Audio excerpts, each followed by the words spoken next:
I know I'm a little late. Not a problem, bud. Not a problem. Welcome to another episode of Tailgate Trash Talk, episode 7. And what an episode we have for you guys here I'm tonight. excited. I'm stoked about tonight. This is going to be, I think, one of the better episodes that we have and that we'll do all season long. And our main focus on tonight will be the initial CFP rankings and what the committee got right and what Not they a got lot. wrong. Yeah, I'm right there with you. I'm right there with you. Aaron, what's up, bud? Aaron. We're good. We're good. Thanks for tuning in. Appreciate it. So we will get to the CFP rankings here after a bit, but we will go through last week's games, a few picks for this week, our salute to service, and then we'll end with the CFP rankings, and we'll open it up for telephone calls as well during that segment. So without further ado, good evening, good morning, good afternoon, whenever the fuck you're listening. I am the Big Stove alongside Gary Freeze. How's it going, bud? It's going good, man. I'm excited about the episode. I'm actually kind of happy that, I disagree a lot with the CFP committee because I think it's going to be a pretty spirited discussion tonight. And I think there's a lot that you disagree with them on too. So I think a lot of people disagree with the committee. My goodness, we can pile on them pretty good tonight, though. Yeah. So we'll save our energy and our hatred towards the committee for later on in the episode.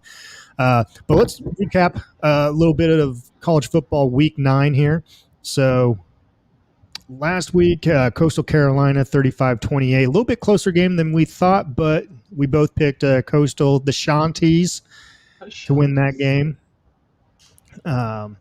Then moving on, we had Cincinnati, the number 2 team in the AP poll last week, taking on Tulane. And this was a close game.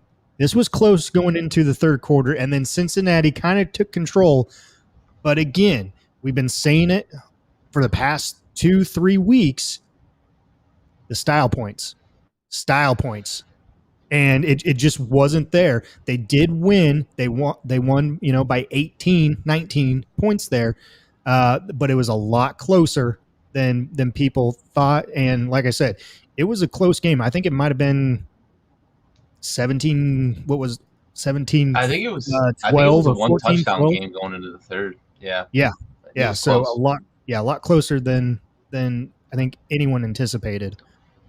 So I think Cincy, from the last couple weeks, I feel like right now they're just playing not to lose, and they got to get back to being carefree. That's what got them the win against Notre Dame, and we need them to win with style points, right? If they're going to get in, if they're going to break the streak, be the first non-Power 5 team.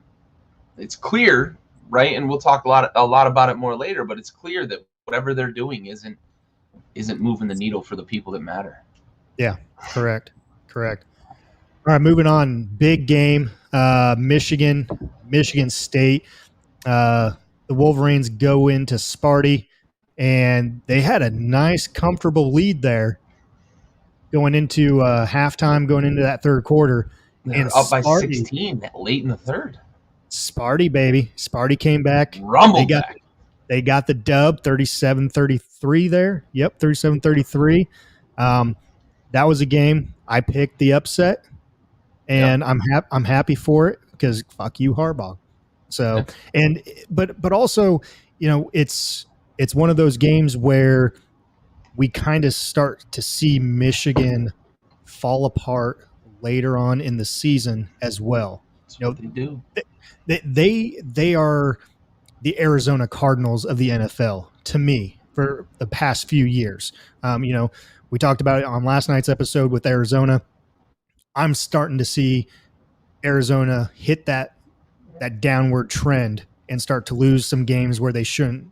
And this was one of those games where, you know, if you want to be into consideration for the CFP, the initial 4 into the Big Ten championship game, you know, this is a game that you have to win. And they did not do that. They had it, but they did not do that. Yeah, and you know, I posted it on Facebook. This game was a requiem for Harbaugh's tenure at Michigan. It's every year we've got these expectations, and they, you know, deliver early, and then late in the season when the game starts to matter, when they're facing better teams, Ohio State, Penn State, Michigan State, you know, the Iowas of the world. This is where we start to see Michigan fall apart, and it looked like that in this game. Man, they had Michigan State on the rope. They had control of the game, and Michigan State didn't panic, and that's what really separated them in this game. They didn't panic.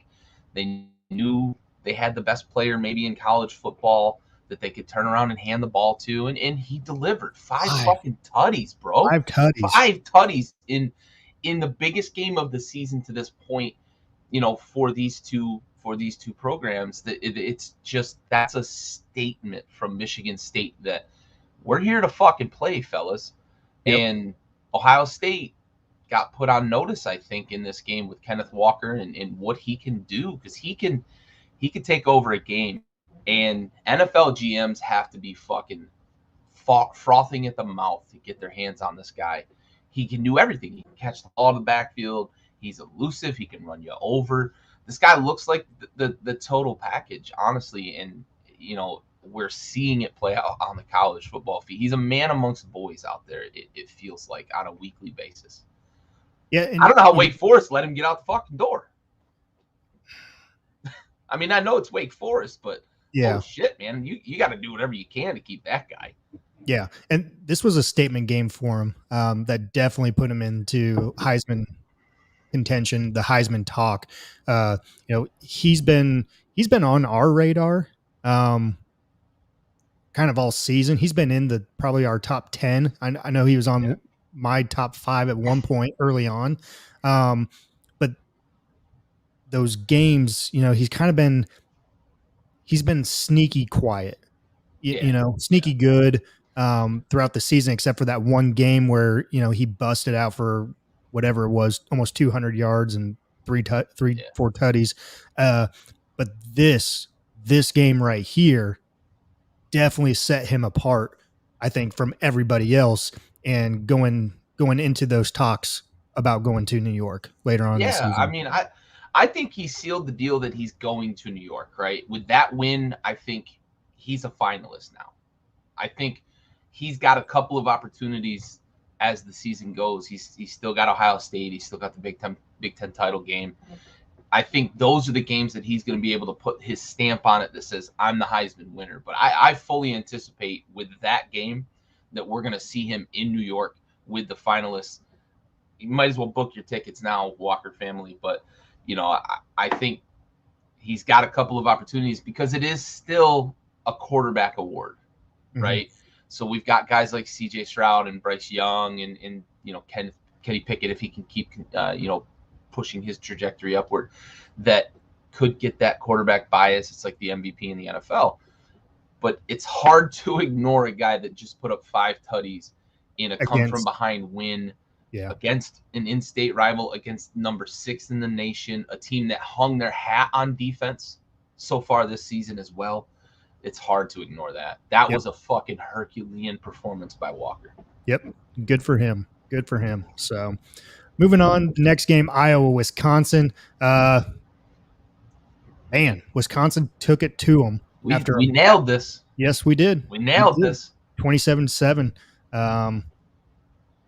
Not looking good for Iowa. They're air high five. Yeah. We nailed that one. That we did. Yeah, we did. Really, not much to say about this other than we nailed it. Iowa did not look good coming out of their bye weeks and everything else. So a couple of straight losses there for them definitely put a hurt on them. Yeah, they're tanking pretty bad right now. Yep. Texas, Baylor.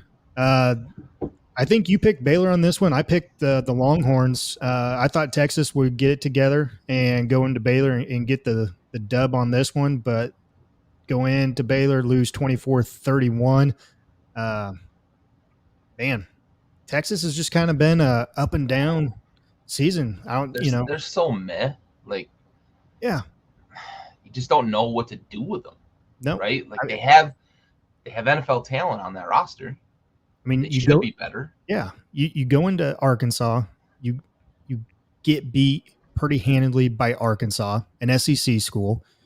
That's who you're going to be playing here in a few years, year in and year out. Good luck. The next week you come back, you blow out Texas Tech. I mean, you put up 70 against them. Aaron, yeah, exactly, blowing leads. They've had a double-digit lead going into the fourth quarter. Their last 3 games, and they're all losses. All losses. So, yeah, they are Jekyll and Hyde. And I think it's been like that for a while with Texas. Like even under I'm forgetting Herman. this guy. Yeah, Herman. Mm-hmm. Even under him, man, they did a lot of the same stuff, right? You'd see him get up early, the offense would look really good, and then all of a sudden it was just like, we forgot what we're doing out here. And the defense can't hold up. It's Big 12 football, and you just this is kind of who Texas is until they can dig their asses out of this funk. This might just be who they are. Yeah. Yep. So good job for you there. Bad on my end, but live to see another day, live to fight another week. Miami, Pittsburgh. Man, did not see this one. You called this one. You did. 38-34, Miami goes into Pittsburgh and upsets Pittsburgh here. 38-34. My boy, my Heisman favorite last week, Kenny Pickett. Man. Didn't have it all together there, but still, I mean, they made a comeback. They made a comeback and just he had a bad INT there. And that was probably his worst INT of the season. Pretty much his only one. Yeah, he's only got like fucking 2. Yeah. But that one right there was basically It's a bad throw. It's a bad decision. It was a bad throw. His receiver was nowhere near it, and I think he was thrown into triple coverage too. So start forcing the ball when you're playing from behind too. Yep. So things like that do happen. You know, it's a catch-up football is losing football, and you know you just see that sometimes you start pressing and those things happen. Yeah. Down 4-2, you have to take chances. You have to score a touchdown to take the lead, that sort of thing. So I just, the Miami pick, I expected this game to be close like it was. I didn't really expect them to kind of get away from Pittsburgh the way they did, in the middle, kind of in the middle parts of this game. But, I expected it to be a close finish. I just think Miami, they're just starting to figure it out a little bit. They're going to do this. They are Washington, essentially. Washington will always figure out a way to win its last 2 games of the season, and everybody will be like, well, fuck, we got it figured out. We're going to be fucking awesome next year. And then the Hurricanes are going to come out and lay fucking 3 eggs in the first 3 weeks of the season, and Miami fans are going to be, oh, here we fucking go again. Well, stop getting hyped up about the last 2 games of the season, right? Yeah. Learn from your mistakes. So Yep. it feels like that's the same trajectory we're seeing with Miami right now, and I expect them to finish this season well. They have talent, but yeah, this is a tough loss for Pittsburgh. It hurt me to make the pick, but looking at it objectively, I just thought Miami was kind of getting to where we expected them to be at the beginning of the season. Yep. When Michigan State blew out Miami, that was a surprise because of what we thought Miami could be. But now we know what Michigan State is. Yeah. And, Miami's starting to figure it out a little bit, though. Yep. I'm with you there. I'm with you. Iowa State goes into West Virginia. They get the loss. This, right? I did. I picked the Mountaineers at home. Mountaineers win 38-31 over Iowa State. Georgia, Florida, the cocktail party. Georgia. This was a closer game. This was a closer game early on, and then the end of the first half. Happened, and the wheels fell completely off for Florida. You can't give up 21 points in the last minute 45 and win games. No, not at all. Not at all. An avalanche, man. After a really good first 28 minutes. Yeah. And missed field goal opportunities on both sides of the ball. Yeah. So I was talking with a buddy of mine who's a Gator fan this morning, and we were talking Dan Mullen. If Florida comes into South Carolina this weekend and it's a close game or South Carolina wins, if South Carolina wins, I think Dan Mullen's out. Might be. If it's a close game, that's close, not a good team. No, they're not. They're not right now. They're on the rebuild. Yeah, they're in rebuild mode. But if it's close, I think Dan Mullen's heat is already warm. Yeah. A close win at South Carolina, I still think it gets a little bit warmer. No. Yeah. Yeah. So I agree with you, though. Dan Mullen is on alert. Yeah, for sure. I will say this was the first time all season that I thought we started to see a little bit of vulnerability in Georgia too. That first 28 minutes of that game, and even the rest of the game, they only scored 10 points the rest of the way in the game. Yeah. That was not the Georgia I expected to see. But you know what? And I've said it since day one. And, where was this game played? Yeah. It was played in Jacksonville. There was no home field advantage for either team. Neutral site. It is neutral weird site. It's weird setting. Yeah. So, Florida played them tough first half. Do they play them tougher? Does it go into that second half? A close ball game if it was at home for Florida. Maybe. Or is it a blowout to begin with after the first quarter for Georgia if it's at home for them? Yeah. My stance on you love them so much. Yeah, on neutral site play games that are non bowl game games. Yeah. So until bowl season, man, let's get rid of these fucking neutral sites. Exactly. Oh, Texas Tech, Oklahoma. Oklahoma takes care of business there, 52-21. They had a wake-up call last week against Kansas. They got the job done this week, and we picked that game. I mean, Texas Tech without a head coach getting fired the week of that you're playing Oklahoma. Yeah. I mean, there's really no shot. I mean, so Oregon, Colorado. Oregon took care of business there, 52-29. Duke, Wake Forest. Wake Forest stays undefeated, 45-7. Ole Miss, Auburn. Ole Miss goes into Auburn, and they do not take care of business. Upset there. But I actually, on that one, I can't remember. I almost want to say Auburn might have been favored by a field goal. Field goal, yeah. So, in bettors' eyes, was not an upset. Yeah. But I fully expected Matt Corral and and Lane Kiffin to get the job done against Bo Nix. This I think we were split on this one. I think you actually took Auburn, I took Ole Miss, and the Baby Blues. Yeah, I did because it was at home, but I also did because that Auburn offense is starting to really look good. Yeah, and they looked pretty good against Ole Miss. And I wasn't expecting Ole Miss to come out as flat as they did. They didn't look very good against Auburn. I know Corral got nicked up a little bit too, which doesn't help. So, nope. Yeah, I didn't expect this to go the way it did, but I thought Auburn, being at home especially. Yeah, well, and still, Lane Kiffin and his analytics and the fourth downs. Throw that damn book away. Throw the damn book away. Get rid of him as your analytical guy. Yep. Like, it has done nothing. Yeah, but whoever that guy is, it has done nothing but harm you guys this year. Yes. Yeah, we mentioned Kansas. Yeah, just briefly, and it was just because they played Oklahoma close.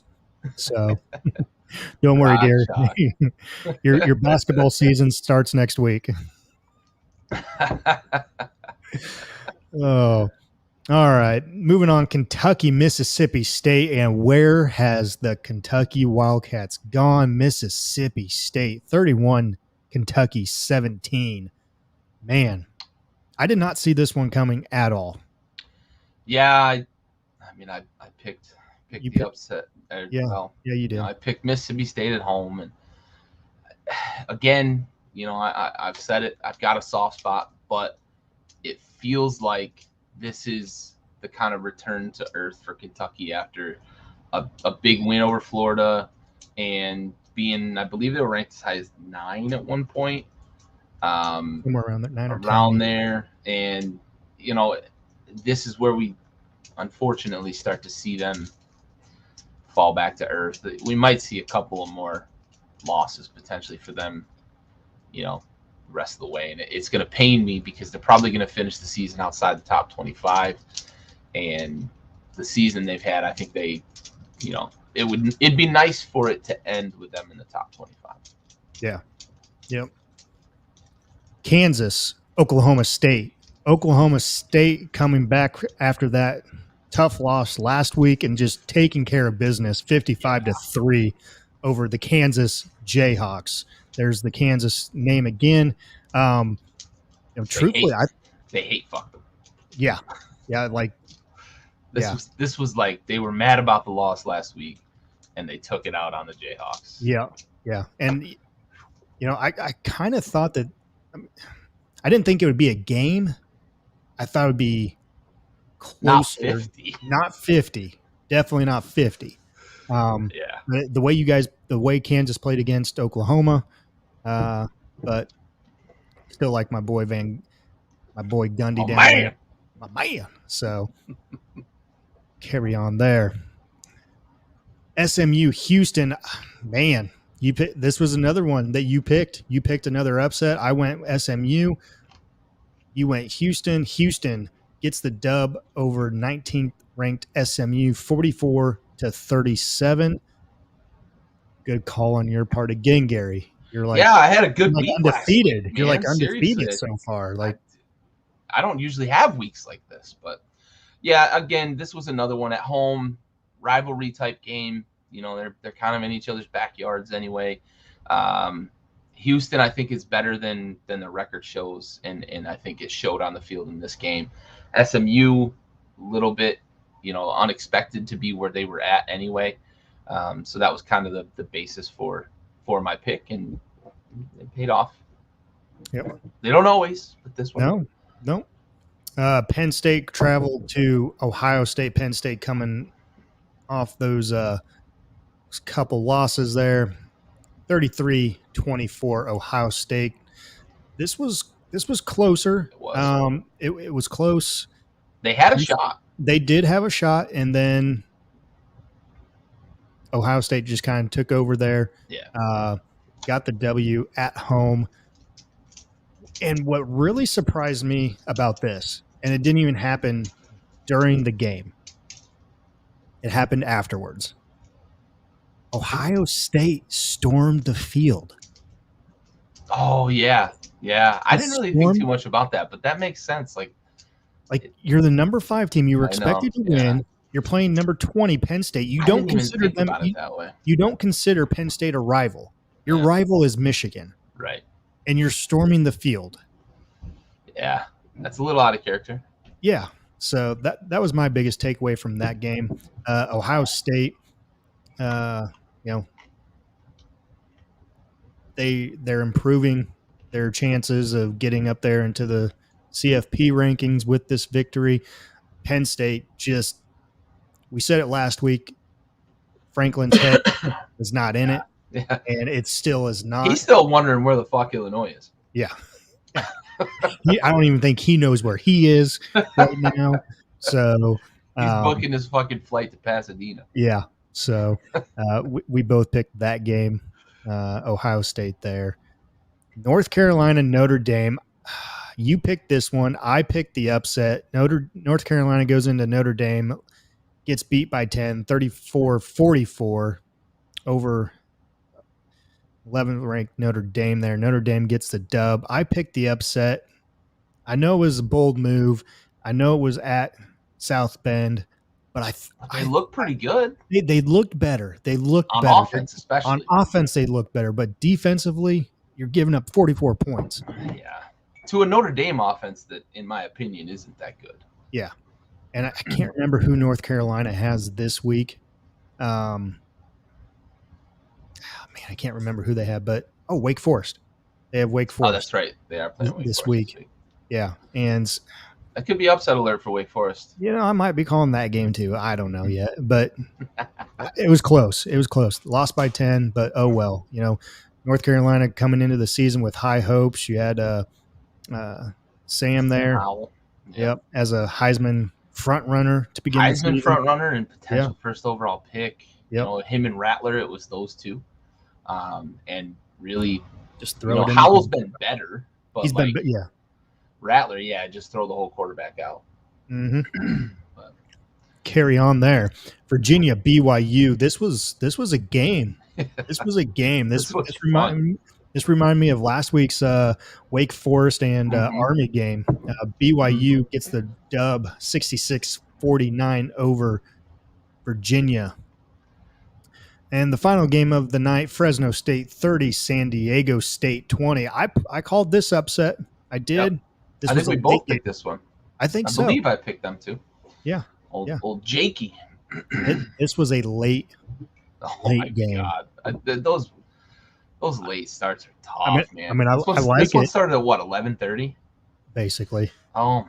Yeah, it was. I was still up at 1:30 and I fell asleep, so I didn't catch the end of it. But yeah, it was a late game. But we both picked that upset. Jake Haener getting back into a little bit of a groove there. So, all right, that was your Week 9 review, and we will take a quick 1-minute break, and we'll be back to preview quickly this next week, and then we will get to the big part of the show. Sponsor for this nice little quick 1-minute break is PocketPairClub.com. Pocket Pair Club, club number 26881. PocketPairClub.com.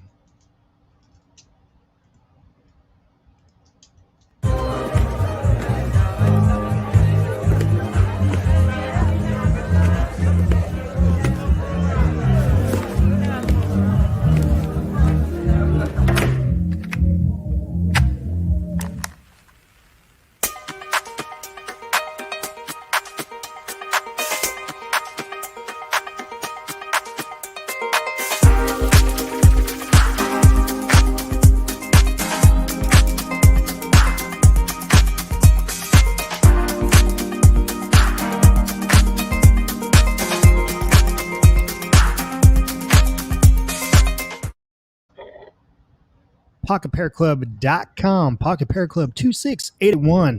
My wife is a member of the Pocket Pair Club. I'm a member of the Pocket Pair Club. You download the app. It's called Poker Bros. I don't know if you guys can see here, but it's right there. Nice little gold spade for you. Pocket Bros app. Just download the app, sign up. All great games. Get on some live tables with some live people, nothing computer generated. PocketPairClub.com. Gary, let's move into week 10 here. Let's get to it. Oh, wow. Right off the bat, we got Ohio State at Nebraska. Ohio State favored by 15 points. Gary, what do you think, bud? Yeah, I think that number's about right. I think Nebraska plays them tough. I think at home, they're gonna be able to feed off some of that energy. Yeah. But I do have Ohio State winning sort of comfortably. Yeah. No offense. Hey, no, nothing taken. Nebraska has been spotty, to say the least, this year. High hopes, but with high hopes come high regret and high sorrows, and you just don't know what team you're getting. You think you do, and then they lay a goose egg. Last week was flat coming out of a bye against Purdue. But you know what? I'm going to stay positive here, and I'm going Nebraska here. I'm going to go Nebraska. You're gonna pick it. There's upsets every week. There's been upsets every week, so why not us? Why not? Why Big not? Red. Let's go. Nebraska by 4. All right. Nebraska by 4. Look, I love it. I love it. I love the gumption. I love the energy. And I'd love to see it because I know I mentioned last week I have disdain for Oklahoma. Mm-hmm. I also have disdain for Ohio State. I would love to see a Nebraska upset. I'd love to be wrong about this pick. Yeah, I would love to be right about this pick. Absolutely. All right, Missouri, Georgia. I'm going Georgia on this one. Gary, I think you're in the same boat as me. Wake Forest, number 9. Taking on North Carolina at North Carolina. Dogs, bro. UNC is 2.5-point favorites. Gary, who do you got? 9. They're number 9, undefeated. Yeah, undefeated. I'm laying the points. I'm laying the points. Give me UNC by a handful. I think Sam Howell's got it figured out. I think they're going to cover, and I think Wake Forest's playoff hopes and the ACC's playoff hopes go away in Chapel Hill. I think this is a game that Sam Howell should be able to take advantage of that Wake Forest defense. They have not been very good, so this could certainly be a shootout. I was just going to say, I think it's going to be a shootout, and I'm right there with you. North Carolina upset. I like where our heads are at so far. Love it. Liberty goes into Ole Miss. Liberty 7-2, taking on number 16 Ole Miss. Miss 9.5-point favorites. Gary with the kick drum. Yeah. Wow. Yeah. I am. Give me the Flames, baby. Give me the Flames. This is a bold move, Cotton. This might be wow. Give me Malik Wills. Give me that dual threat. Give me that high-powered Liberty offense, putting up a shitload of points and a shitload of yards on that Ole Miss defense. I'm writing this down. 33 minutes into it. Liberty as an upset pick over Ole Miss in Oxford. Wow. All right. Yep. Man, I love the energy we're bringing. I love it. I'm going to go Matt Corral and the Baby Blues. So, yeah. Illinois takes on Minnesota. Illinois 3-6 takes on Minnesota number 20 at Minnesota. Minnesota's 14.5-point favorites. And PJ Fleck just got paid today. 7-year deal. Can't remember how many millions. But just got paid. And I was talking with some of my buddies from back home, and they brought up a good point with the coaching vacancies out there that are open right now. They figured they needed to make a move and sign him to a long-term deal. I don't agree with the 7-year deal, but so there's two prongs to this, and I know I'm not breaking news here, but the buyout that comes with a 7-year deal as well is Minnesota is either going to be able to keep their coach for a very long time, who has done a lot of great things in Minnesota. They've been ranked like pretty frequently over the last 4 or 5 years, beaten some teams that you wouldn't normally see Minnesota beat. They've put talent in the NFL that you normally wouldn't see out of Minnesota. So they're either going to be able to keep the guy that built that program for 7 years, or they're going to get fucking paid by another university who's going to have to come in and buy him out. So I think it's a good move for the university. The 7 years it is an eye-opening number for sure. But yeah, I think that's doubling down on protection for Minnesota, and PJ Fleck knows he's financially he's going to be all right. Yeah, so his new deal runs through 2028. I'm trying to find the number here. Trying to find 2028 still just like feels so far off. Like that's how long that deal is. Come on, where's it at? Did they announce it? It's not really, but it's. I mean, I had to dive into Google down the page just to find down the rabbit hole. Yeah. His buyout if he leaves is $10 million. Okay, good. Glad so it looks like annual salary of $4.5 to $5 million. It's escalators in the contract. So he's looking at 7 years, 30, 32, 33 million. Now, like one of my buddies said, hope he does terrible and gets ousted after 2 years. So I'm right there with him. Pittsburgh goes into Duke. 25. Pittsburgh takes on Duke. Pitt is a 21-point favorite.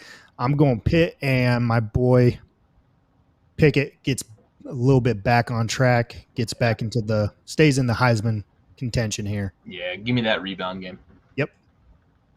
Michigan State, Purdue. Number 3, Michigan State goes into Purdue. Michigan State, 3-point favorite. I know. I think Vegas.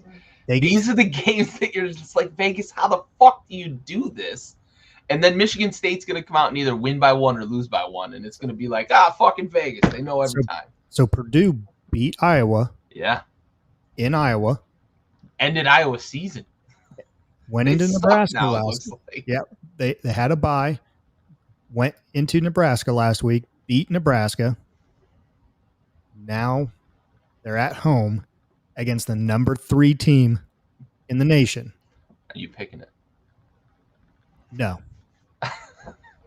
No, I'm going Michigan State. And I'm gonna go by 2 scores.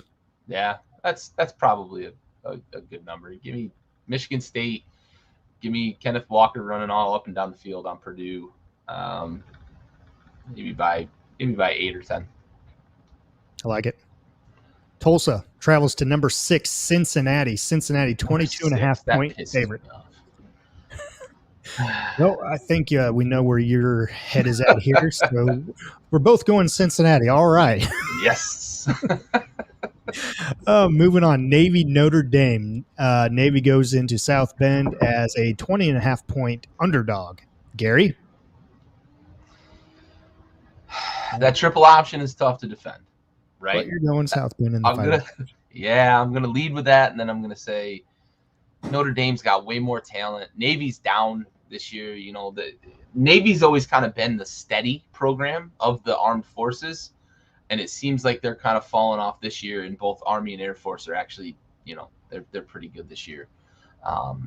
But Notre Dame, too much talent, I think, this year. I'm very disappointed in your pick here. I'm very disappointed in you being a Navy guy yourself.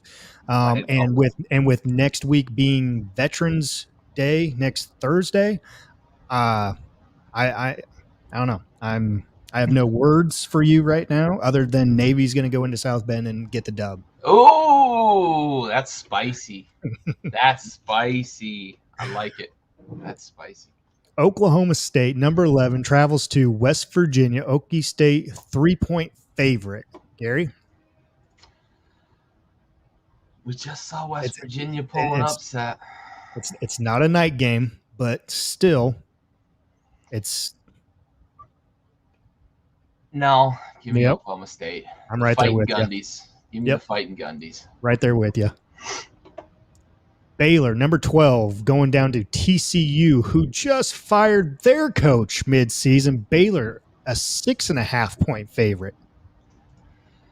That's not enough.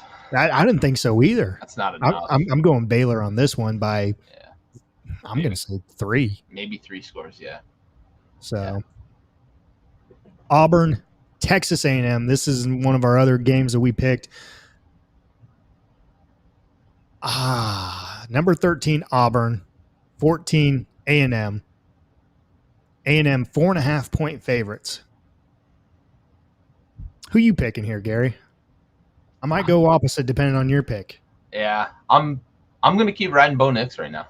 I think Auburn's gonna go into College Station. I think Texas A&M is still a little bit of pretenders. I think the equity that they built on that win against Alabama has kind of inflated where people are putting them in the polls. I think it's a little bit of fool's gold, and I think that Bo Nix and the Tigers are going to go into College Station, knock off number 14 A&M. Not that it's going to impact anything the fucking committee does, because fuck them, but I still think that there's a little bit of fool's gold with A&M, and I think that Auburn is starting to really mature this season, really come into their own, and Bo Nix. It's an afternoon game. I don't think the 12th man is going to be as rambunctious as it would be if it were a night game. I'm right there with you. Bo Nix, give me the Auburn Tigers. Yep, right there with you. I like it. Idaho State travels to number 15, BYU. This one doesn't even have a point spread, so BYU. Yeah, by a lot. Yeah. Number 21, Wisconsin travels to Rutgers. This one does not have a point spread either. Yeah. They should hammer them. Yeah, Wisconsin on that one. Number 17, Mississippi State travels to Arkansas. Arkansas, 5-point favorite. I like it. Me too. I like it. I'm going Arkansas here. Yep. I know I picked Mississippi State last week, and they pulled off the upset. Not this week. Yep, I'm right there with you. I think Arkansas is going to bully them a bit at home, Woo pig. especially. Woo pig. NC State, number 19, travels down to Florida State. NC State, 2.5-point favorites. Ooh. It's tighter than it should be, I think. I'm agreeing with you, and I'm going NC State. Yeah. Yep. Wolfpack. Yep. LSU, Alabama. LSU travels to number 2, Alabama. 28.5-point spread. Yep. I'm going Bama. They know, and this is the reason. I mean, pretty much from here on out, I'm picking Bama because another loss for them. Yeah, they know what they have to do. Exactly. They know what they have to do. They are probably one of the most dangerous teams out there right now because of their one loss. Yeah, Saban's been riding them dudes. Yeah. So everybody watch out. Oof. Yeah, for sure. Tennessee travels to number 18, Kentucky. Kentucky, 1-point favorite. I'm going Tennessee on this one. I am too. Yep. I am too. Yeah. I said it earlier. It feels like this Kentucky is they're on their way out of the top 25, and this loss probably does it. Yep. Number 22, Iowa, going to Northwestern. Iowa, 12-point favorite. Gary? Yeah, I don't think Northwestern can beat them. Give me Iowa to get back to winning ways. Not that they're going to right the ship. I think they're pretty shell shocked from the loss to Purdue, and it's going to continue to be a problem for them. They're a 20. Is that what it was? 20-point or 12-point favorite? 12-point favorite. I don't even think it's going to be that much though. I think this is going to be a tight game. Give me Iowa by no more than 7. I'm right there with you. I think Iowa bounces back, gets back on track, gets this victory at an away game. Yeah. I'm going with 14. Going 14. Okay. Yep. Okay. Boise State travels to number 23, Fresno State. Fresno, 5-point favorite. Back in the top 25. Yep. I like What it. can our boy Jake Hayner do? Yeah. Can you keep him there? I think so. Boise's dangerous. They're like Appalachian State. You don't ever want to see them on your schedule, really, because they can knock you off on any given Saturday. But I think Fresno State has woken up a little bit from their midseason swoon, and give me Fresno. 5 seems like a good number, probably as many as 7. I'm going Fresno State as well. Give me 10. Yeah. Okay. Oregon travels down to Washington, up to Washington, wherever. Oregon, 7-point favorite.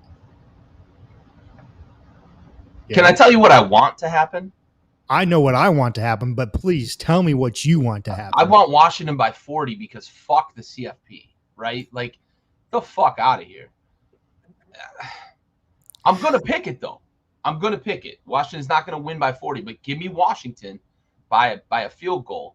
I don't think Oregon is they have no business being number 4. I'm so mad about that. They lost to Stanford. Like, give me Washington. We'll get there. Give me Washington beating Oregon. Book it. Man, I love the BDE. I love the BDE. That big dick energy. Love it. I'm right there with you, bud. Yes. Let's go. Let's go. I'm right there with you. Let's go. Go Huskies. Go Huskies. Indiana goes to number 7, Michigan. Michigan, 20-point favorite. Yeah. Michigan coming after a loss. But, they better roll. But they better roll. This could be one of those games. Indiana was supposed to be better this year. Yep. They have not shown it. This could be another trip-up game for Michigan. I don't see it, but it could happen. You can't look past this game. No. Am I going to be disappointed if Harbaugh loses? Absolutely not. So come on, Hoosiers. But I'm picking Michigan. Yeah, give me Michigan. They'll bounce back. Yeah. I think they're going to take it out a little bit on Indiana. Number 24, San Diego State travels to Hawaii for an 11 p.m. kickoff time, and San Diego State 7.5-point favorites. I truthfully think that spread is too low. Yeah. I've seen Hawaii play this year. Not good. They're not good. The issue is the time zones. Like, a lot of teams do struggle when they go to Hawaii, but the talent's just not there this year for Hawaii. So the San Diego State, and they probably roll comfortably. A couple scores. Yep. Totally agree. All right, we'll take a quick 1-minute break, and we'll get back, and we will talk a little bit of our Heisman talk, and then we'll go to salute to servers. But let's take it down a notch and bring in our next sponsor, Ryan Trotnick, construction president of XL Constructors out of Overland Park, Kansas. Ryan Trotnick for all your construction needs. XL Constructors out of Overland Park, Kansas.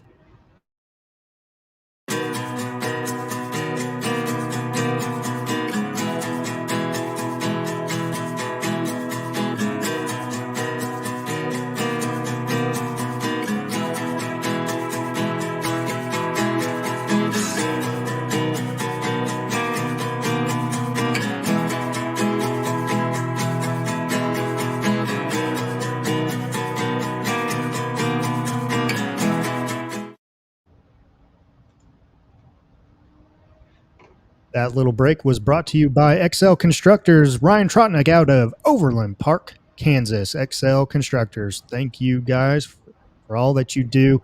Real quick, Aaron, Alphas, and did you all leave my team out on purpose just to hurt me? Aaron, tell me who your team is. I think I know. Are they in the top 25 or playing a top 25 team this week? That's probably why. Yeah. Yeah, they're out. They're not the top 25. Sorry, bud. They were. Oh. Yep, sorry. Hey, but real quick, one game Go that Roadrunners. Yeah, one game that that is not a top 25 matchup, but it needs some recognition. because of military week next week with Veterans Day next Thursday, Army, Air Force game. Gary, former military personnel yourself with the Navy. Thank you for your service, good sir. Thank you. Who do you got in the Army Air Force game? I'm gonna go Army. I think that offense is too much for Air Force this year. We saw them go lights out against Wake Forest there in that 900-point game. But yeah, give me Army. That offense I think is a little too much. Air Force is a solid team, but too much offense for Army. Probably it'll be close because these military games are always close. They play each other tough. It's a friendly or a brotherly rivalry every time they play. We make the jokes all the time that I can pick on the Army, you can't, that sort of stuff, and they can pick on the Navy, and outsiders can't, that sort of thing. So it translates to the field as well. So I fully expect a competitive, high scoring game, but give me Army by maybe a field goal, maybe as much as a single touchdown. I'm going opposite. I'm going Air Force. Air Force has a good team this year. They also run a triple option as well. So I'm going Air Force, but can't go wrong with this game. I'm going to be tuning into this one just for all the military feels for it. Love it. So I'm going Air Force. You're going Army there. So Aaron, who's ranked 16? That would be Mississippi. Ole Miss, bud. Ole Miss is ranked number 16. All right. Moving on. A little Heisman talk here. We're doing a little things differently this week just because we have a lot to talk about with the CFP. So we're putting both of ours up here at the same time. Gary, in order here for you, who do you have as 1 through 5? Yeah. So actually, I weaseled this around a little bit last minute, so I do have to pull it back up. Yeah, I didn't have it. I'm sorry. I'm not. You tell me what you want in what order, so I put it in order for you, and then you switch it up. And there's no games being played in the meantime. So come on. No, this isn't the right order. I thought I had switched one, but I didn't. So you're right. I have Kenneth Walker atop it. I think that game last week put him in this position for me.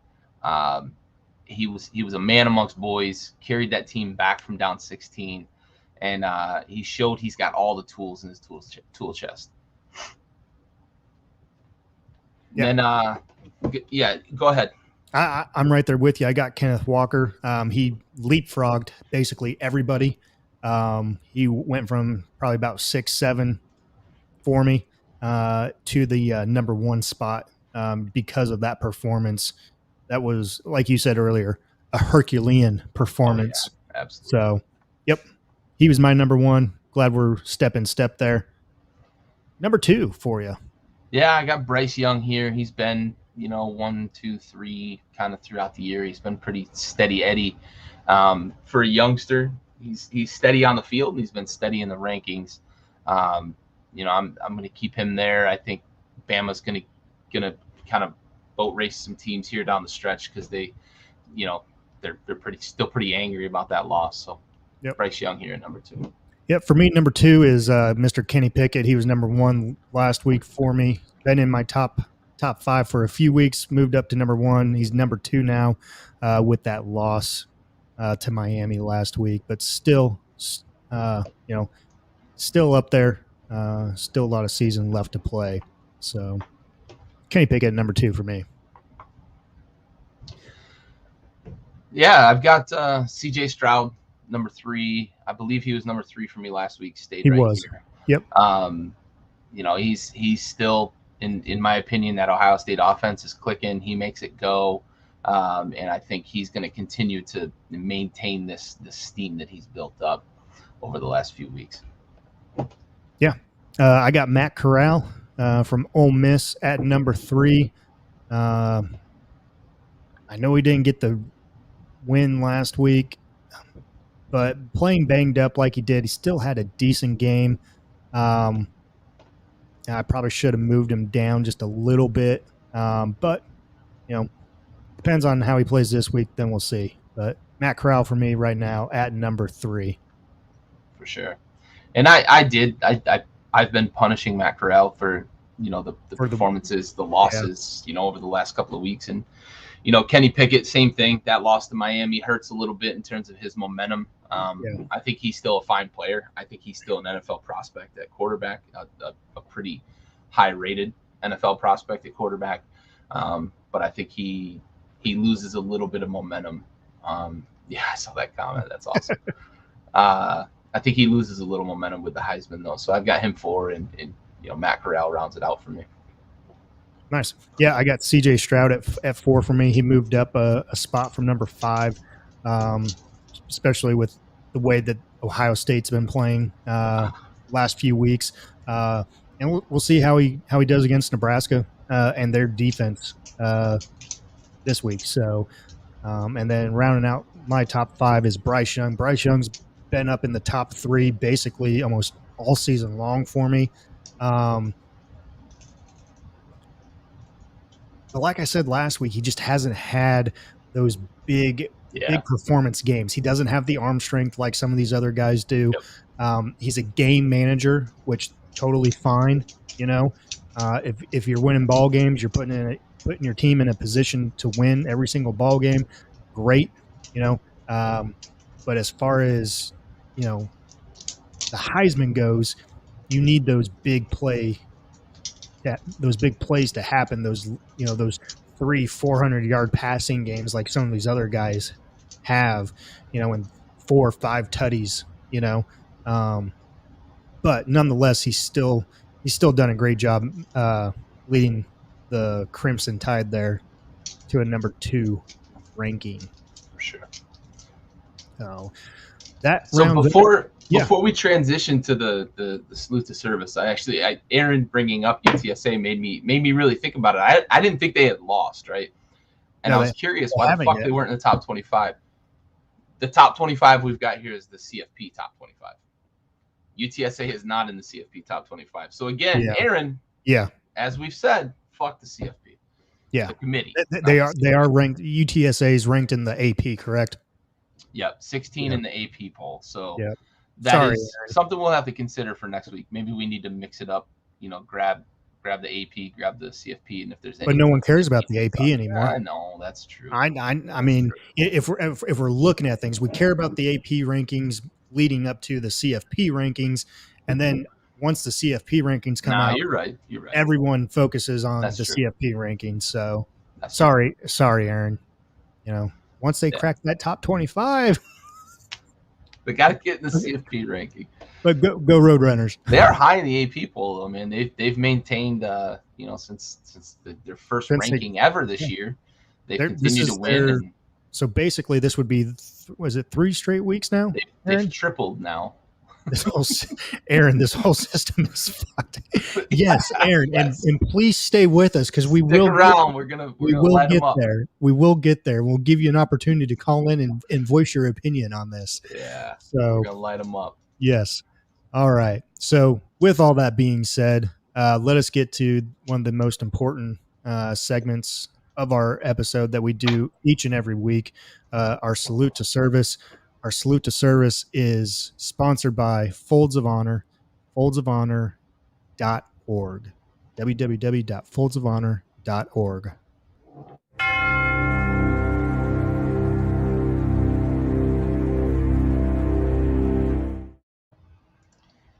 All right, this week's episode, we're going to go to the Navy here.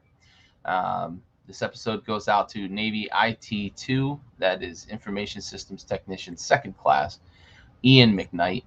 He died September 6th, 2020, serving during U.S. Central Command operations. IT-2 McKnight was 29, hailing out of North Carolina. He went overboard from the aircraft carrier Nimitz on September 6th in the Northern Arabian Sea. So supporting Central Command operations, but doing some, kind of typical steaming while overseas. He had been promoted to E5, which is IT2 second class, a month prior to passing away. Not that that's any more important than him losing his life, but it's tough to see something like that. You work hard, you get to a point in your career, and then something like this happens. Um, Unfortunately, the Navy at the time had conducted the search for several weeks, and still had not found the sailor's body. And in the ocean, sometimes that could be reality, unfortunately, and oftentimes, um, there is a successful recovery effort, but being at night, it can be a lot tougher. So, um, IT2, Ian McKnight, we have the watch.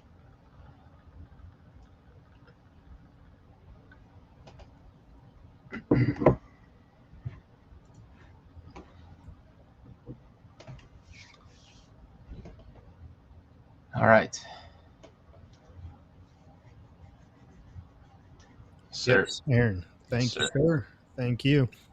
And so moving along, just to transition from our salute to service, you know, Backyard Sports Media is founded by two veterans, Gary Freeze here, and then Raul Herrera, who's on the Backyard Blitz every Tuesday. Those two guys started Backyard Sports Media. Tailgate Trash Talk is brought to you by Backyard Sports Media. And so with all that, and with Veterans Day coming up next week, we are actually running a special on our shop, our Backyard Sports Media .shop. It's a Veterans Day special, and with our Folds of Honor sponsor, who sponsors the Salute to Service, we are actually doing a Folds of Honor Backyard Sports and a Folds of Honor Tailgate Trash Talk T-shirt for $30, where $13 from the sale of each shirt will be donated back to the Folds of Honor organization. And if you don't know the significance of why we picked the $13, the $13 represents the 13 folds in a flag that is given to a family member, significant other of a fallen military personnel. So that is why we are doing the $13 donation back to our sponsor, the Folds of Honor, and you can check them out at www.foldsofhonor.org. And just to give you guys a brief picture of what the shirts look like, this is what they look like here. Put that. There we go. Well, $30 Tailgate Trash Talk in the military green, Backyard Sports. So you see the front there, Tailgate Trash Talk, and in the back will have the Folds of Honor logo for both shirts. Go to backyardsportsmedia.shop to get that Veterans Day special. $30. Again, $13 will be donated back to the Folds of Honor organization. All right, Gary. The time has come. Release the Kraken. Really, exactly. Exactly. All right. So before we get into the actual CFP rankings, let's go ahead and just highlight your top 4 in and top 4 out. I'll do the same, and then we'll get down to business with the actual rankings. So I like it. Here's your rankings. Yeah, Georgia, obviously number one. There's not much we can say about that. No qualms about that. Michigan State, in my opinion, that win over Michigan, I think, does vault them up to where I have them. If someone were to kind of shuffle 2, 3, and 4, I don't think I would complain much. Those are 3 undefeated teams. Cincinnati's got that big win over Notre Dame. But I racked them this way. I think Oklahoma, I was surprised, and we'll talk about that a little more. But I thought Oklahoma was going to get the whole benefit of the Power 5 doubt, and end up in the top 4. I thought Bama would be on the outside looking in with the obvious understanding that if they win out, they're going to get in. They'll see Georgia, right? They'll have the SEC title game, and then Ohio State, Oregon, Notre Dame. Throw them, kind of in a hat. Pick 3 names. In my opinion, all 3 one-loss teams. I think the best loss of the group is probably maybe Ohio State's, maybe Notre Dame's. You could argue those 2, but Oregon's loss is really bad. Notre Dame's been a little bit shaky in some games. So taking into consideration some of the game control stuff, that's kind of how I ended up with 6, 7, and 8 the way they are. But again, just like with 2, 3, and 4, if you want to just throw them against the wall and see what sticks for those 3 particular teams, I wouldn't have too many gripes with that. But that's my first 4 in, my first 4 out. All right, moving on. I have Georgia number 1, OU number 2, 3 Alabama, and 4 Cincinnati. I put Alabama at number 3 just because of the conference that they're in, the quality of opponents that they play. Cincy, yes, they do have that big win at Notre Dame against what were they, number 10 at the time? Notre Dame number 10 at the time, maybe? Or were they 8? Okay. They were in the top 10 at the time of Cincinnati's win. But really that's been their only win.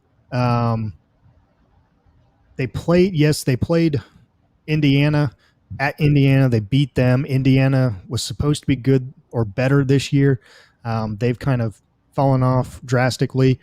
But the last 2 games that they've had, they haven't been winning with style there. So that's why I put Cincinnati at 4. I think they deserve to be in the top 5, or I'm sorry, in the top 4. But really, that's why I put them at number 4. First 4 out, I had Michigan State. Big win, leapfrog Michigan there. Then I had Ohio State. Again, 1 loss, Ohio State. That loss to Oregon early on in the season. They have been playing a lot better here lately. Number 7, Notre Dame.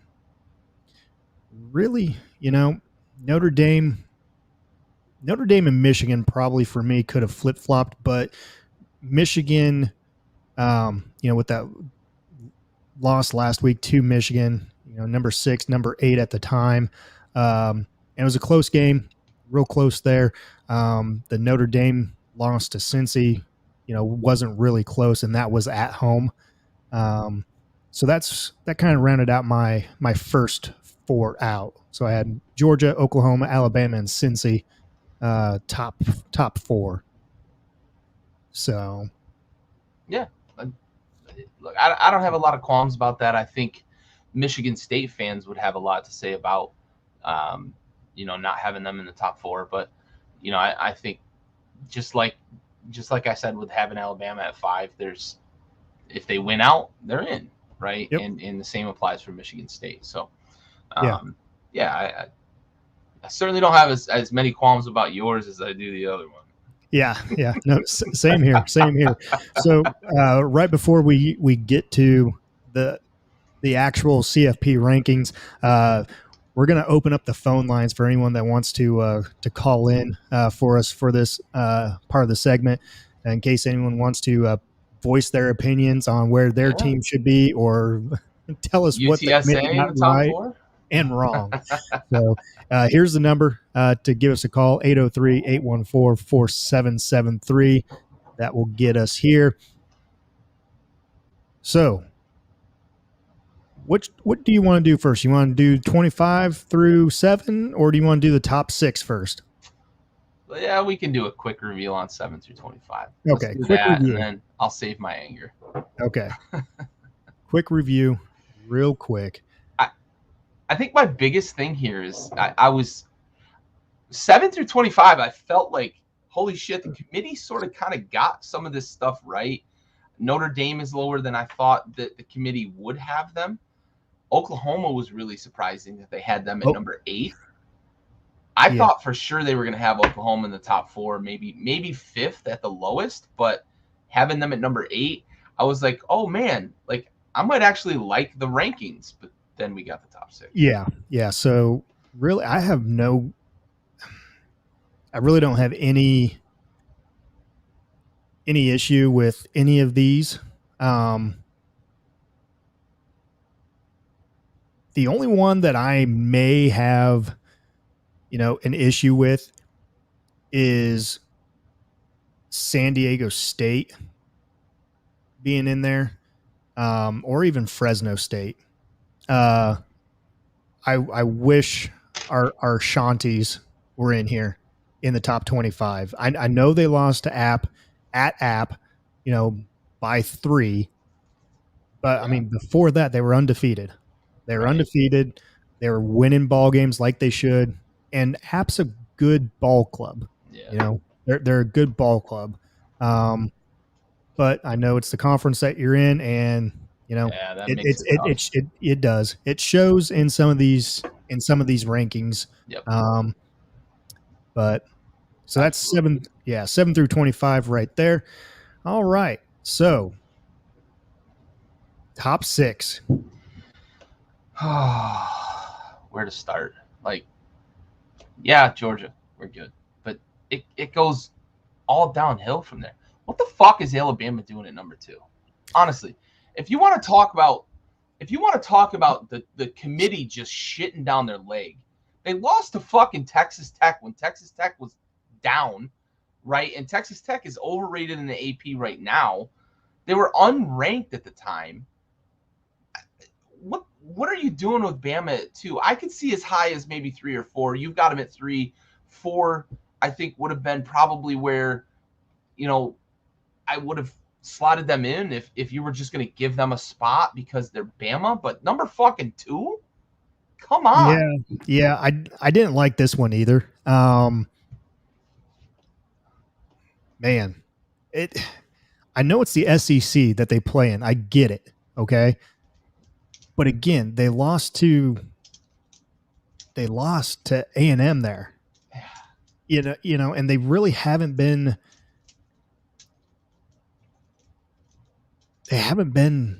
overly impressive since then. I mean, yes, we knew coming out after that loss, they would kick some ass and dominate whoever they played there. Aaron, I'd love to catch some more, but need to be up at 3. Catch y'all next week. Appreciate you tuning in, Aaron. Yep, appreciate it. Go UTSA. Roadrunners. But man, yeah, I did not see 2 at all. I expected 3, maybe 4. I expected them to be in the top 4, but really 3 or 4. That's so transparent, right? This, in addition to where they have Cincinnati, are so transparent that the committee literally is incapable of being objective about these rankings. Like that's what that tells me. You just go in the room and you're okay, who are the fucking teams we need to have for ratings? Put them in the top 4, fuck everybody else. Like, get the fuck out of here with that. Man,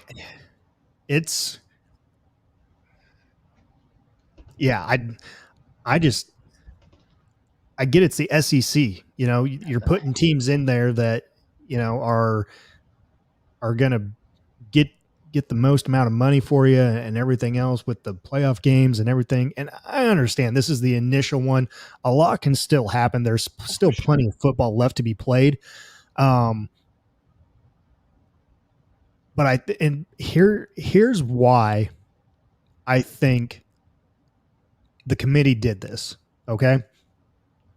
Alabama and Georgia are going to go undefeated the rest of the season until they meet up in the SEC game.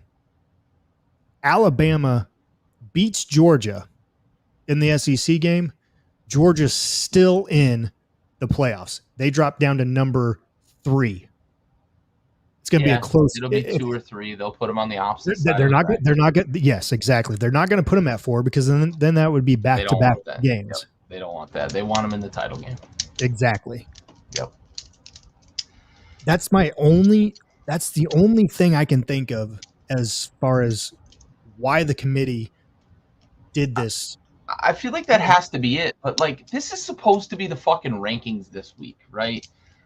I don't know. I'm disappointed. It's so transparent. It's such bullshit. It tells me that they don't put any actual thought, any actual consideration into these fucking rankings that they do. It's so bad. But Bama's not number 2 in the CFP right now. So let me ask you this real quick. Which is worse? Bama at 2, Oregon at 4? Oregon at 4. Like, yeah. I was saving that. I'm saving energy for that because this is an absolute travesty that they have Oregon at number 4. And I heard Kirk Herbstreit say some real ignorant shit about fucking head-to-head wins, right? They lost to fucking Stanford. The win over Ohio State means fucking nothing right now. Beating Ohio State head-to-head means fucking nothing. They lost to fucking Stanford. That's end of discussion for Oregon. Unless every other team in the top fucking 8 loses another game the rest of the way or loses their first game the rest of the way, Oregon is fucking eliminated from the playoff. Putting them at 4 just tells me you had to have another Power 5 conference in this fucking thing. Get out of here with that. It is offensive. It is embarrassing to see Oregon at number fucking 4 in the college football playoff rankings, and Cincinnati, who hasn't lost a game, who has a big win. Oregon has one big win on the season. And that's another point about Alabama. They don't have a good win yet this year.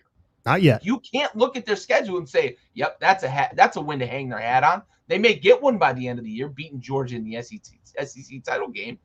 But Oregon, really? At number 4 in the fucking Pac-12? Pac-12. Pac-12 is a fucking JV conference. Get out of here. Fuck off. Yeah.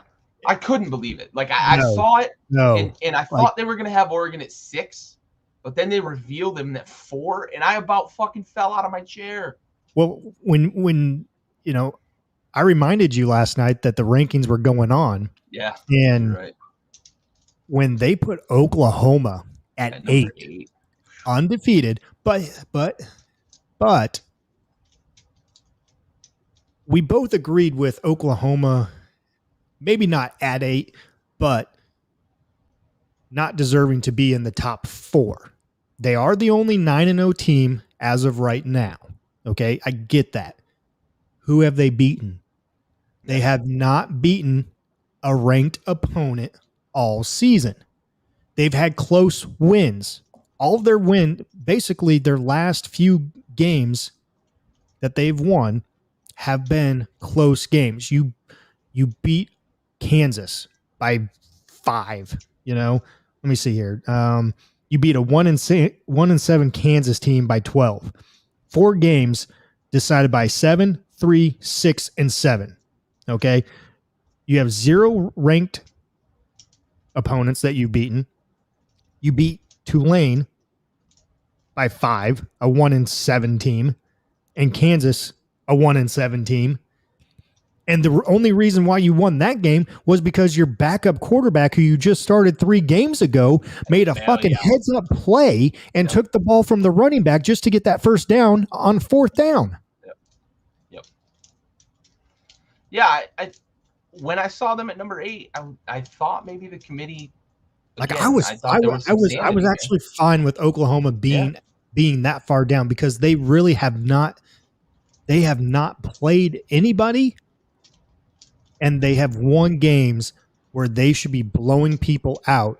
If you're going by the AP ranking, which they were number 3, they were the number 3 team in the country according to the AP polls, and you're not doing anything. Yeah. Not doing anything. You have to get a bolt of energy from your backup quarterback, who, by the way, has been pretty good up until this point so far. They had that lull in the Kansas game that first half, and he turned it on the second half and made the heads up play to get him to basically seal that victory for him. But Oklahoma has not played to their potential. And maybe this is their potential this year. It might be. This might just be. It might be. Yeah, for sure. Yeah, I was encouraged by Oklahoma, and then I was floored by Oregon. Once Cincinnati was shown at number 6, it's like, wow. Yeah. The committee really did fuck them.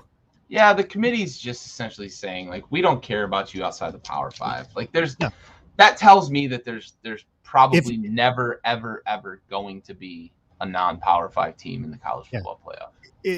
Until they expand to 8, which I think is inevitable because of money. But yeah, if you're good enough, to be standing, at the end, and you're just sitting outside the top 4, we'll give you a New Year's 6 bowl. Yep. That's exactly here's your olive branch. Exactly. Yeah. And so this brought me back to seeing Cincinnati at 6 and being undefeated so far. And you and I have said the past couple of weeks that ever since that win at Notre Dame, you have to win and win with style. They haven't done that, but they do have that key victory over Notre Dame at Notre Dame by 2 scores. Yeah. They went in South Bend. They went to Indiana, who Indiana was supposed to be good this year. It's not their fault that they're not good. They put them on the schedule. You tell these other conferences, they're not part of your tougher schedule. You need to play a tougher schedule. So who do you go get? You go put some of these other Power 5 schools on your schedule, and you beat them. You go there to beat them, and you do the job. And this is how you are rewarded. And so looking at Cincinnati at number 6 reminded me of the 2017 season with UCF. Yeah. The real national champion. The real national champion. Yeah. They went undefeated. Yeah. They went undefeated. They were the only undefeated team. The only undefeated team. Yeah. And you had Paul Feinbaum telling the whole nation, the SEC nation, and everyone who would listen that when they played Auburn in that bowl game, they were going to get blown out.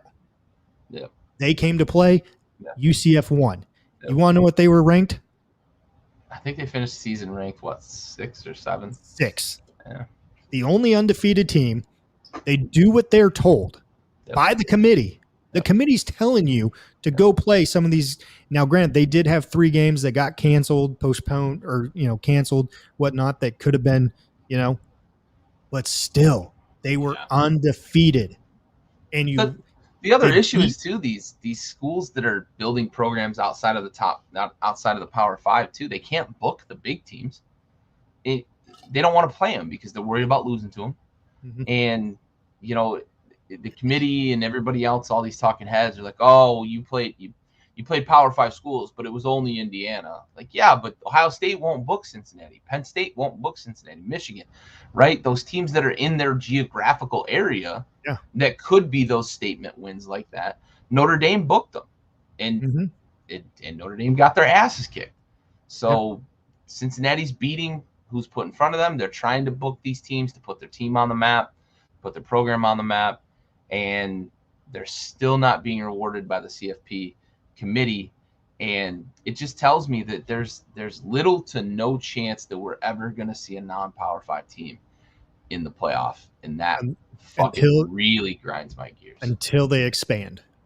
Yeah, until we get to 8. They're going to find a reason, no matter what. At the end of the day, Cincinnati's going to be number 5. That's what I fully anticipate after seeing this ranking. I truly thought going into it that Cincy was going to be number 4. I thought they'd be 4. I did. And I it was thought the going to committee be would have theirs. them It was at going to 4. be theirs to lose. Yeah. Now you're basically saying, no, fuck you. You need to win the rest of your games, and you need to win handedly. And you need other people to lose, You right? need other people to What it lose. looks like to me right now is Oregon's going to have to lose a game. Oklahoma's going to have to lose a game. Ohio State's probably going to have to lose another game. And you kind of got to hope Michigan State loses a game to really even just pave the way. Because I think if it boils down to it and like Michigan State wins out, Oklahoma wins out, Georgia wins out, that puts Bama as a 2-loss team. I would not be surprised if the committee slid Alabama in at number 4 just to get them in the playoff, man. Like, And face Georgia again? that's how I feel at this point. Like, that's what it feels like to me would happen if Michigan State wins out and Ohio State's not on the board, right?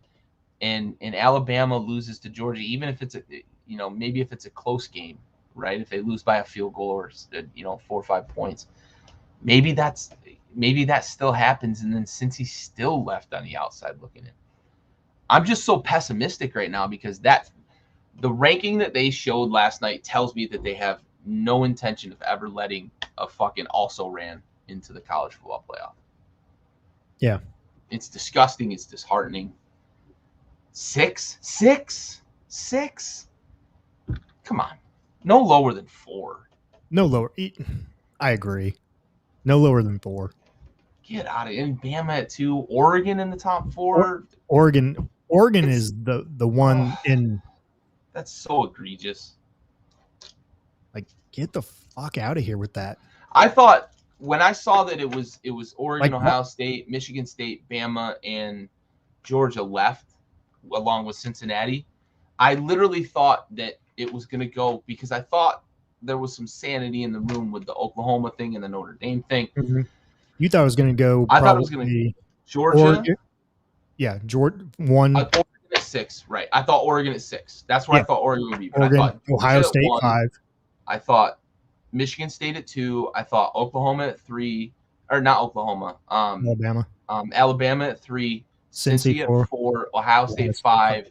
Yeah. Oregon 6. That's what I thought it was going to be, and then they fucking shit down their leg. They threw a curveball. God, and maybe they're doing it just to stir up controversy and get fucking people talking because there's been a lot of conversation on TV this week about it, and there's always going to be no matter what. But when you have controversy like this, but you know what they talk about, and this is why we love college sports and college football in general, and everyone's entitled to their own opinion, but this system has been in play for 8 years now. Yeah, I think. Yeah, and you saw how the BCS system was flawed with the rankings. I almost want it back. Yeah, I know. Hashtag bring back the BCS. I never thought I'd say that. I know, but and you have all these people that at the beginning of the year, with all these conferences making super conferences, everything else, and talking about expanding the playoffs and everything else.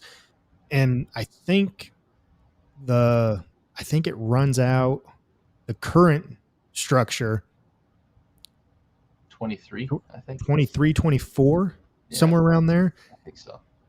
And I truly believe that they're going to let that deal ride through and then expand. But this is, I think they do it on purpose just to, like you said, I'm with you, man. Just to stir up the pot on the college playoff expansion and just hype that up so much more, Yeah, for sure. It has to happen at some point. And you do the 5 Power 5 conference champions, right?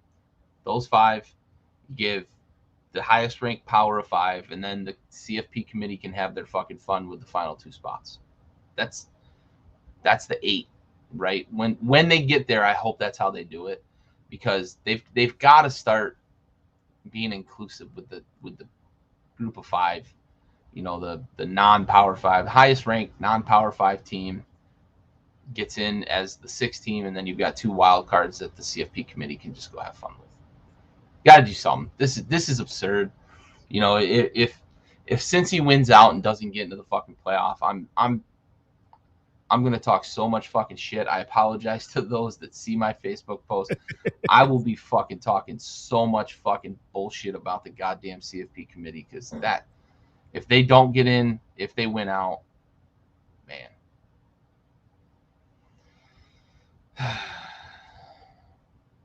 That's why college football is one of the best sports out there. Oh yeah, it's fun. It's fun. And like we said earlier, there's a lot of football left to be played.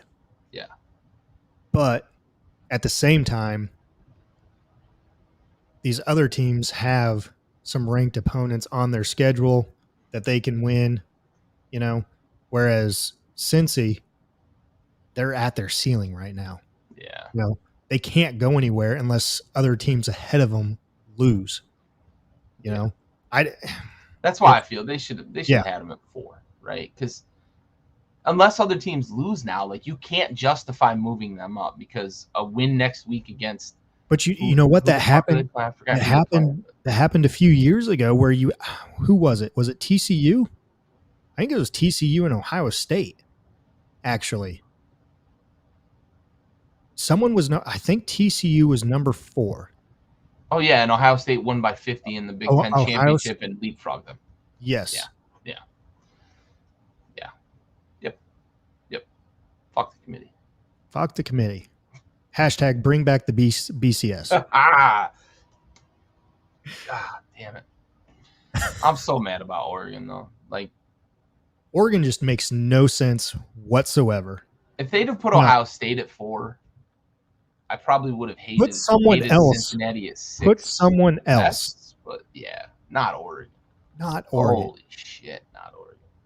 It, like you said, it makes it feel like the committee has not watched any football. They don't give a fuck. They see the brand. Yep. It's so irritating. Disappointing.